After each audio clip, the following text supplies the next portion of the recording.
Good evening my dear students. ഇന്നത്തെ നമ്മുടെ ക്ലാസ്സിൽ വരുന്നത് കസ്റ്റമൈസ്ഡ് നെയിം സ്ലിപ്പാണ് കേട്ടോ. ഈ ഒരു കസ്റ്റമൈസ്ഡ് നെയിം സ്ലിപ്പ് എങ്ങനെയാണ് മേക്ക് ചെയ്യുന്നതെന്ന് നോക്കാം. അപ്പോൾ ഇതിന് വേണ്ടിയിട്ട് നമ്മൾ യൂസ് ചെയ്യുന്ന ആപ്പ് പിക്സാർട്ട് ആപ്പാണ്. ആദ്യം തന്നെ പിക്സാർട്ട് ആപ്പ് ഓപ്പൺ ചെയ്യാം. ഈ ഒരു പിക്സാർട്ട് ആപ്പ് നമ്മൾ യൂസ് ചെയ്യുന്നതിൻ്റെ ഇടയ്ക്ക് തന്നെ ഇതിൽ ഒരുപാട് അഡ്വർടൈസ്മെൻറ്റ് വരും. അപ്പോൾ അത് നിങ്ങൾ സ്കിപ്പ് ചെയ്യുക കേട്ടോ. പർച്ചേസ് ഒന്നും ചെയ്യണ്ട, നമുക്ക് ഫ്രീ ആയിട്ട് തന്നെ ഇതിൽ ഒരുപാട് കാര്യങ്ങൾ ചെയ്യാൻ പറ്റും കേട്ടോ. അപ്പോൾ പേയ്മെൻറ്റ് ചെയ്യാതെ തന്നെ നമ്മൾ ഇതിൽ എങ്ങനെയാണ് ചെയ്യുന്നതെന്ന് നമുക്ക് നോക്കാം. അപ്പോൾ ആപ്പ് ഓപ്പൺ ചെയ്യുന്ന ടൈമിൽ ഇങ്ങനെ ഒരു ഇൻ്റർഫേസ് ആയിരിക്കും വരിക. താഴെ കാണുന്ന പ്ലസ് ബട്ടണിൽ ക്ലിക്ക് ചെയ്യുകയാണെങ്കിൽ edit and image or video എന്നവിടെ കാണാം. അതിൽ ക്ലിക്ക് ചെയ്ത് കഴിഞ്ഞാൽ നമ്മളെ ഗാലറിയിലുള്ള ഫോട്ടോസും കാണാം, മുകളിൽ ബാക്ക്ഗ്രൗണ്ടും കാണാം. ആ ഒരു ബാക്ക്ഗ്രൗണ്ടിൽ ടച്ച് ചെയ്യുകയാണെങ്കിൽ നമുക്ക് ഒരുപാട് കളേഴ്സ് മുകളിൽ കാണാം. അതിലൊരു വൈറ്റ് കളറ് ക്ലിക്ക് ചെയ്യാം കേട്ടോ. അപ്പോൾ അതാ നമുക്കൊരു വൈറ്റ് ബാക്ക്ഗ്രൗണ്ട് ഇപ്പോൾ കിട്ടിയിട്ടുണ്ട്. ഇനി ഇതിൻ്റെ സൈസ് നമുക്ക് അഡ്ജസ്റ്റ് ചെയ്യണം. അപ്പോൾ താഴെ കാണുന്ന ടൂൾസിൽ ക്ലിക്ക് ചെയ്തിട്ട് ആ ഒരു ടൂൾസിലത്തെ ഒരു ഇതിൽ തന്നെ കാണാം ക്രോപ്പ് മുകളിൽ. അതിൽ ക്ലിക്ക് ചെയ്താൽ നമുക്ക് ഒരുപാട് റേഷ്യോസ് ഇവിടെ അവൈലബിൾ ആണ് കേട്ടോ. യൂട്യൂബ് തംബ്നെയിൽ, ഇൻസ്റ്റഗ്രാം സ്റ്റോറി അങ്ങനെയൊക്കെ കൊടുക്കാൻ പറ്റുന്നുണ്ട്. നമുക്കിപ്പോൾ നെയിം സ്ലിപ്പിൻ്റെ സൈസാണ് വേണ്ടത്. അപ്പോൾ 16:9 റേഷ്യോ ആണ് എടുക്കുന്നത്. 3:2 റേഷ്യോയും എടുക്കുക. ഞാനിപ്പോൾ ഇവിടെ എടുക്കുന്നത് 69 റേഷ്യോ ആണ് കേട്ടോ. അപ്പോൾ ഈ ഒരു സൈസിലാണ് ഇപ്പോൾ നമ്മുടെ ബാക്ക്ഗ്രൗണ്ട് വന്നിട്ടുള്ളത്. ഇനി നമുക്ക് താഴേക്ക് ജസ്റ്റ് ഒന്ന് സ്വൈപ്പ് ചെയ്യുകയാണെങ്കിൽ ആഡ് ഫോട്ടോ കാണാം. അത് ക്ലിക്ക് ചെയ്താൽ നമ്മുടെ ഗാലറിയിലോട്ട് പോകും.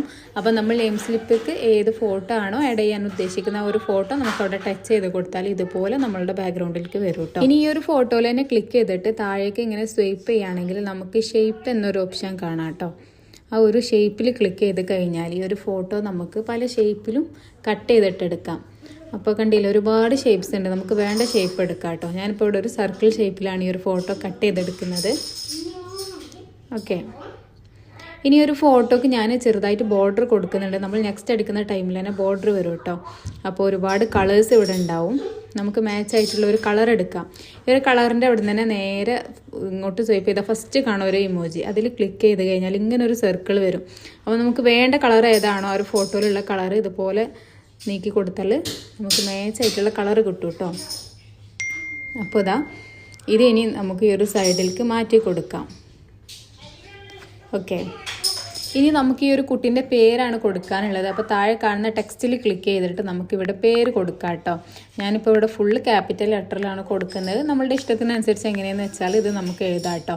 പിന്നെ ഇതുപോലെ തന്നെ ഈ ഒരു പേരും ഞാൻ ആ ഒരു കളറിലാണ് കൊടുക്കുന്നത്. നേരത്തെ ചെയ്തതുപോലെ തന്നെ കളറ് ക്ലിക്ക് ചെയ്താൽ ഫസ്റ്റ് കാണുന്ന ആ ഒരു ഇത് ക്ലിക്ക് ചെയ്ത് കഴിഞ്ഞാൽ നമുക്കൊരു സർക്കിൾ ഷേപ്പ് കാണാം.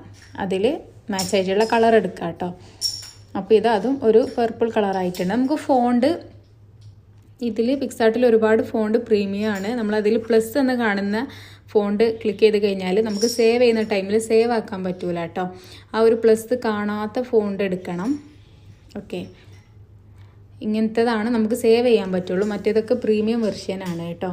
അപ്പോൾ ഇത് വേണ്ട ഒരു സൈസിലാക്കിയിട്ട് ഏറ്റവും മുകളിൽ കൊടുക്കുന്നുണ്ട്. ഇനി നമുക്ക് താഴെ കാണുന്ന ആഡ് ഫോട്ടോയിൽ ക്ലിക്ക് ചെയ്യാം. എന്നിട്ട് ബാക്ക്ഗ്രൗണ്ട് എടുത്തിട്ട് നമുക്കൊരു കളർ എടുക്കാം കേട്ടോ. ഞാനിപ്പോൾ ഇവിടെ ഒരു പർപ്പിൾ കളർ തന്നെയാണ് എടുക്കുന്നത്. നമ്മൾ ഏത് ഫോട്ടോ ആണോ ഏത് കളറിലുള്ള ഫോട്ടോ ആണോ എടുക്കുന്നത് അതിനനുസരിച്ച് തന്നെ കളർ മാച്ച് ചെയ്തിട്ട് നമുക്ക് ചെയ്യാം കേട്ടോ. അപ്പോൾ ഇതാണ് വന്നിട്ടുള്ളത്. ഇനി ഇത് നമുക്ക് നമ്മൾ നേരത്തെ ചെയ്ത പോലെ തന്നെ ഷേപ്പിൽ പോയിട്ട് കട്ട് ചെയ്തെടുക്കണം. ഒരു റെക്റ്റാങ്കിൾ ഷേപ്പിലാണ് കേട്ടോ അത് കട്ട് ചെയ്യുന്നത്. നമ്മൾ എടുക്കുന്ന റെക്റ്റാങ്കിൾ 4 കോർണർ ഭാഗം ഒരു കർവ് ടൈപ്പിൽ വരുന്നതാണ് കേട്ടോ എടുക്കുന്നത്. അതാണ് കാണാൻ കുറച്ച് ഭംഗി ഉണ്ടാവുക. പിന്നെ അതുപോലെ ഇതിന് നമ്മൾ ബോർഡർ ഒന്നും കൊടുക്കുന്നില്ല, പ്ലെയിൻ ആയിട്ട് തന്നെയാണ് കൊടുക്കുന്നത്. ഇനി ഇത് നമുക്ക് ഇതിലേക്ക് സേവ് ചെയ്ത് കഴിഞ്ഞാൽ ഈ ഒരു രീതിയിലായിരിക്കും വരുന്നുണ്ടാവുക. ഇനി ഇതിൻ്റെ ഓപ്പാസിറ്റി കുറക്കണം. ഓപ്പാസിറ്റി ഉണ്ടാവും, അത് നമുക്ക് നല്ല ലോ ആക്കി കൊടുക്കട്ടെ. ചെറിയൊരു രീതിയിൽ കണ്ടാൽ മതി. ഓക്കെ, ഇനി ഇത് നമുക്ക് സൈസൊക്കെ ഒന്ന് അഡ്ജസ്റ്റ് ചെയ്ത് കൊടുക്കാം. നേരെ ആ ഫോട്ടോൻ്റെ സൈഡിലേക്ക് അതിൻ്റെ ഒരു ഭാഗം കാണാത്ത രീതിയിൽ വെക്കാം. ഓക്കെ, അപ്പോൾ ഈ ഒരു രീതിയിലാണ് വരിക.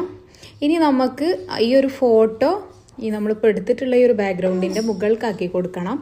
അപ്പോൾ ലെയറിൽ ക്ലിക്ക് ചെയ്ത് കഴിഞ്ഞാൽ ഇങ്ങനെ കാണാം. അതിൽ നമ്മൾ എടുത്തിട്ടുള്ള ബാക്ക്ഗ്രൗണ്ട് ആ ഫോട്ടോൻ്റെ നേരെ താഴേക്ക് കൊണ്ടുവച്ച് കൊടുത്തു കഴിഞ്ഞാൽ ഈ ഒരു രീതിയിൽ വരും കേട്ടോ. ഇനി നമുക്ക് ടെക്സ്റ്റിൽ ക്ലിക്ക് ചെയ്തിട്ട് കൊടുക്കാനുള്ള name, school, subject, roll number അങ്ങനത്തെ കാര്യങ്ങളൊക്കെ ആഡ് ചെയ്ത് കൊടുക്കുക കേട്ടോ. നെയിം ഓൾറെഡി നമ്മൾ മുകളിൽ വലിയൊരു ഫോണ്ടിൽ കൊടുത്തിട്ടുണ്ട്. അപ്പോൾ പിന്നെ കൊടുക്കേണ്ട ആവശ്യമില്ല. ഞാനിപ്പോൾ ഇതൊരു ഡെമോ ആയതുകൊണ്ട് കൊടുക്കുകയാണ്. അപ്പോൾ നെയിം അങ്ങനെ കൊടുക്കുന്നുണ്ട്. ഈ ഒരു ഫോണ്ട് തന്നെയാണ് കേട്ടോ കൊടുക്കുന്നത്. പിന്നെ നമുക്ക് ഇത് ഇനി കൊടുക്കുന്ന ടൈമിൽ നമ്മൾ ഈ നെയിം തന്നെ ഡ്യൂപ്ലിക്കേറ്റ് ചെയ്താൽ നമുക്ക് അവിടെ വരും. പിന്നെ അതിൽ ടച്ച് ചെയ്തിട്ട് ടൈപ്പിലെടുത്താൽ അതന്നെ ഇറേസ് ചെയ്തിട്ട് നമുക്ക് അവിടെ ക്ലാസ് പിന്നെ അതന്നെ ഡ്യൂപ്ലിക്കേറ്റ് ചെയ്തിട്ട് ബാക്കി കാര്യങ്ങൾ അങ്ങനെ ചെയ്താൽ മതി കേട്ടോ. അങ്ങനെ ചെയ്യുമ്പോൾ നമുക്ക് ഒരേ ഫോണ്ടിൽ ഒരേ ലെവലിലേക്ക് അത് കിട്ടും. അതിനാണ് ഇങ്ങനെ ചെയ്യുന്നത് കേട്ടോ. അപ്പോൾ നമുക്ക് ഈ ഒരു രീതിയിൽ ബാക്കിയുള്ളതെല്ലാം ഫില്ല് ചെയ്യാം.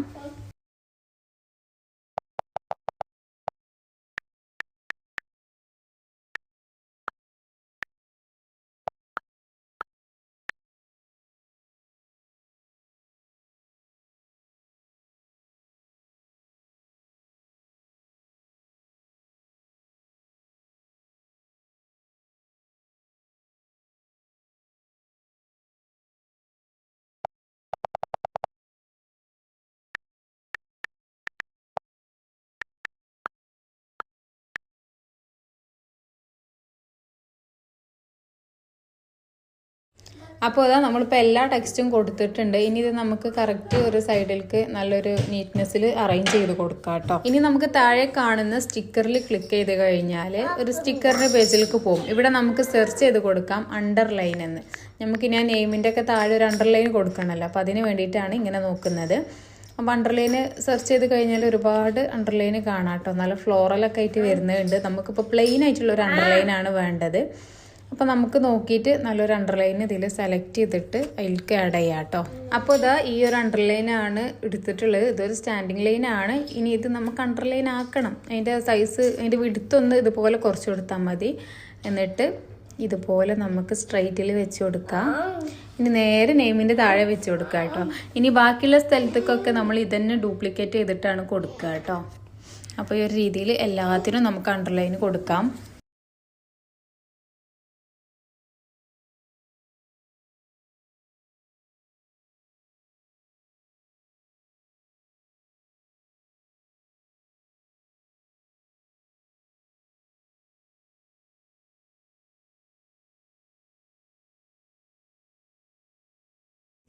അപ്പോൾ ഇതാ ഇപ്പോൾ നമ്മൾ ഫുള്ളായിട്ട് അണ്ടർലൈൻസ് കൊടുത്തിട്ടുണ്ട്. ഇനി നമുക്ക് സ്റ്റിക്കറിൽ തന്നെ പോയിട്ട് യൂണിക്കോൺ എന്ന് സെർച്ച് ചെയ്യാം കേട്ടോ. നമുക്ക് കുറച്ച് ക്യൂട്ടായിട്ടുള്ള യൂണിക്കോണിൻ്റെ സ്റ്റിക്കേഴ്സ് എടുക്കാം. ബോയ്സിൻ്റെതൊക്കെ ആകുമ്പോൾ അതിനനുസരിച്ചുള്ള സ്റ്റിക്കേഴ്സൊക്കെ നമുക്കിവിടെ സെർച്ച് ചെയ്താൽ ഒരുപാട് സ്റ്റിക്കേഴ്സ് കിട്ടും കേട്ടോ. ഇതിലും നിങ്ങൾ പ്ലസ് കാണുന്ന സ്റ്റിക്കേഴ്സ് എടുക്കരുത്. നമുക്ക് സേവ് ചെയ്യുന്ന ടൈമിലാണ് നമ്മൾ അറിയുക പ്രീമിയം ക്ലിക്ക് ചെയ്തിട്ടുണ്ട് എന്നുള്ളത്. അപ്പോൾ അതുകൊണ്ട് എടുക്കുന്ന ടൈമിൽ ശ്രദ്ധിക്കുക കേട്ടോ. ഞാനിപ്പോൾ ഇവിടെ കുറച്ച് യൂണിക്കോണിൻ്റെ സ്റ്റിക്കേഴ്സ് ഓരോ ഭാഗങ്ങളിലായിട്ട് ആഡ് ചെയ്ത് കൊടുക്കുന്നുണ്ട് കേട്ടോ.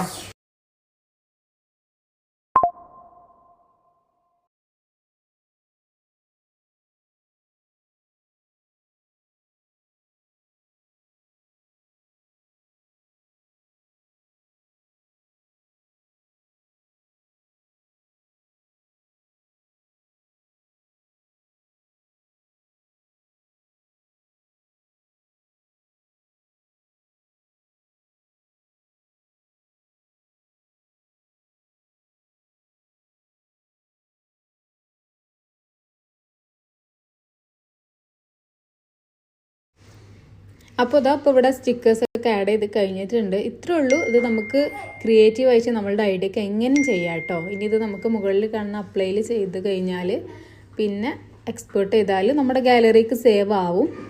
ഇനി ഇത് നമുക്ക് വേറൊരു രീതിയിലും ചെയ്യാം. ക്യാൻവ വഴി ചെയ്യാം. അപ്പോൾ ക്യാൻവ ആപ്പ് ഓപ്പൺ ചെയ്യാം. ക്യാൻവ ആപ്പ് ഓപ്പൺ ചെയ്ത് കഴിഞ്ഞാൽ ഇങ്ങനെ ഒരു ഇൻ്റർഫേസ് ആയിരിക്കും വരിക. അതിൽ താഴെ കാണുന്ന ടെംപ്ലേറ്റിൽ ക്ലിക്ക് ചെയ്തിട്ട് നമുക്ക് അവിടെ സെർച്ച് ചെയ്ത് കൊടുക്കാം കേട്ടോ. നെയിം സ്ലിപ്പ് എന്ന് സെർച്ച് ചെയ്താൽ ചിലപ്പോൾ കിട്ടൂല. നെയിം ടാഗ് എന്ന് സെർച്ച് ചെയ്ത് കൊടുക്കാം. അപ്പോൾ നമുക്ക് അത് റിലേറ്റഡ് ആയിട്ടുള്ള ഒരുപാട് ടെംപ്ലേറ്റ് ഇവിടെ കിട്ടും കേട്ടോ. ഇതിൽ നമുക്കൊന്നും ചെയ്യാനില്ല. അതിൽ ക്ലിക്ക് ചെയ്തിട്ട് അവിടെ കൊടുത്തിട്ടുള്ള ഫോണ്ടും കാര്യങ്ങളും ഇറേസ് ചെയ്തിട്ട് നമുക്ക് കൊടുക്കേണ്ട ഫോണ്ട് ടൈപ്പ് ചെയ്ത് കൊടുത്താൽ മതി കേട്ടോ.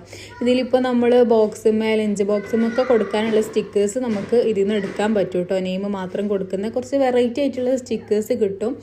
പിന്നെ ഇതാ ഈ ഒരു ഇതിലൊക്കെ കണ്ടില്ലേ, ഇത് നമുക്ക് ബാഗിൽ കിറ്റിൽ കിഡ്സിനൊക്കെ നല്ല യൂസ് ആവുന്ന സ്റ്റിക്കേഴ്സാണ്. ഓക്കെ, പിന്നെ നമ്മൾ ഇപ്പോൾ ചെയ്ത ആ ഒരു ടൈപ്പ് നെയിം സ്ലിപ്പ് ഇതിൽ കുറവാണ്. ഫോട്ടോ ഒക്കെ ആഡ് ചെയ്തിട്ട് ചെയ്യുന്നത് കുറവാണ്. നമ്മൾ ഫ്രെയിമൊക്കെ കൊടുത്തിട്ട് വേറെ രീതിയിൽ ചെയ്യണം. ഇതിൽ കാണുന്നത് ഈ ഒരു ടൈപ്പൊക്കെയാണ് ഇട്ടുള്ളത്. ഓക്കെ, അപ്പോൾ ഇതിൽ നോക്കുകയാണെങ്കിൽ ഈ ഒരു രീതിയിൽ തന്നെയുള്ള ഒരുപാട് നെയിം ടാഗും നെയിം സ്ലിപ്സും ഒക്കെ ഉണ്ട്. നമ്മൾ ഫോട്ടോ ആഡ് ചെയ്തിട്ട് ചെയ്യുമ്പോൾ വേറൊരു രീതിയിലാണ് ചെയ്യുക കേട്ടോ. നമുക്ക് ഏറ്റവും ക്രിയേറ്റീവായിട്ട് ചെയ്യാൻ ബെറ്റർ പിക്സാർട്ട് ആപ്പ് തന്നെയാണ്. ഇനി നമ്മൾ ചെയ്തിട്ടുള്ള നെയിം സ്ലിപ്പ് പ്രിൻ്റ് എടുക്കാൻ നമ്മൾ എങ്ങനെയാണ് ചെയ്യുന്നത് നോക്കാം. അപ്പോൾ അതിന് ക്യാൻവൻ്റെ ഹോം പേജിലേക്ക് പോയിട്ട് നമുക്കിവിടെ ഒരു A4 ബ്ലാങ്ക് എന്ന് സെർച്ച് ചെയ്ത് കൊടുക്കാം. ഒരു ബ്ലാങ്ക് ആയിട്ടുള്ള A4 സൈസ് പേപ്പർ വേണം. ഇതിപ്പോൾ ഒരു A4 സൈസിൽ എടുക്കുന്നതാണ് കേട്ടോ ഞാൻ കാണിക്കുന്നത്. ഇതിൽ കാറ്റഗറി ക്ലിക്ക് ചെയ്തിട്ട് നമുക്കൊരു ഡോക്യുമെൻ്റ് എടുക്കാം. അപ്പോൾ ഒരു വൈറ്റ് പ്ലെയിൻ പേജ് കാണാം. അതിൽ ക്രിയേറ്റ് ബ്ലാങ്കിൽ ക്ലിക്ക് ചെയ്ത് കഴിഞ്ഞാൽ ബ്ലാങ്ക് ആയിട്ടുള്ള ഒരു A4 സൈസ് വൈറ്റ് പേജ് നമുക്കിവിടെ കിട്ടും. ഇനി നമ്മൾ താഴെ കാണുന്ന ക്യാമറ റോളിൽ ക്ലിക്ക് ചെയ്യുകയാണെങ്കിൽ നമ്മളെ ഗാലറിക്ക് പോകും. നമുക്ക് ആ നെയിം സ്ലിപ്പ് ഇതിലേക്ക് ആഡ് ചെയ്യാം കേട്ടോ. ഈ ഒരു സൈസിൽ കൊടുത്തിട്ട് ഇതിൻ്റെ താഴെ തന്നെ കാണുന്നൊരു പ്ലസ് ബട്ടണ് അത് ക്ലിക്ക് ചെയ്തിട്ട് നമുക്കിത് രണ്ടെണ്ണം ആക്കാം, ഡ്യൂപ്ലിക്കേറ്റ് ചെയ്യാം കേട്ടോ. എന്നിട്ട് നമുക്കിത് ഈ ഒരു A4ൽ നിറക്കാം. നോർമലി ഒരു A4 സൈസ് പേപ്പറിൽ നമുക്ക് 8 നെയിം സ്ലിപ്പാണ് ചെയ്യാൻ പറ്റുക. A3ൽ 16 ചെയ്യാൻ പറ്റുക. പിന്നെ നമ്മൾ എടുക്കുന്ന സൈസും കാര്യങ്ങളൊക്കെ അനുസരിച്ചിട്ട് ചിലതിൽ ഡിഫറൻസ് ഉണ്ടാവും. ഇതിലിപ്പോൾ ഞാൻ എടുത്തിട്ടുള്ള നെയിം സ്ലിപ്പിൻ്റെ വിടുത്തും കാര്യങ്ങളൊക്കെ കുറവായിരുന്നു. 16:9 റേഷ്യോയിലാണ് എടുത്തിട്ടുണ്ടായിരുന്നത്. അതുകൊണ്ട് തന്നെ 10 ഇതിൽ പ്രിൻറ്റ് കിട്ടും കേട്ടോ. പിന്നെ നമ്മൾ ആ 3:2 റേഷ്യോയിൽ എടുക്കുകയാണെങ്കിൽ 8 കിട്ടുള്ളൂ. പിന്നെ ഇതിൽ കുറച്ചും കൂടെ ഇത് വിടുത്ത് കുറവായിരിക്കും, കുറച്ച് ലെങ്ത്ത് ഉണ്ടാവും. അപ്പോൾ ഇങ്ങനെയാണ് ഇത് പ്രിൻറ്റിങ്ങിനുള്ള എഡിറ്റിങ് വരുന്നത്. പിന്നെ നമ്മൾ എടുക്കുന്ന സൈസിനനുസരിച്ചിട്ട് നമുക്ക് ചിലപ്പം കുറച്ച് ക്വാണ്ടിറ്റി കൂടുതലും കുറച്ച് ക്വാണ്ടിറ്റി കുറവും അങ്ങനെയൊക്കെ ആയിട്ട് വരും കേട്ടോ. നോർമലി ഈ ഒരു ടൈപ്പിലാണ് കേട്ടോ വരിക. പിന്നെ നമ്മളിത് ഇനി ഡോക്യുമെൻ്റ് ആയിട്ട് സ്റ്റുഡിയോത്തെ നമ്പർക്ക് അയച്ചിട്ട് നമ്മൾ സ്റ്റിക്കർ പ്രിൻ്റാണ് ഇത് എടുക്കുക കേട്ടോ. അപ്പോൾ ഇത്രേ ഉള്ളൂ. ഈ ഒരു ക്ലാസ് എല്ലാവർക്കും മനസ്സിലായി എന്ന് വിചാരിക്കുന്നു. അപ്പോൾ ഓക്കെ, താങ്ക് യു ഓൾ.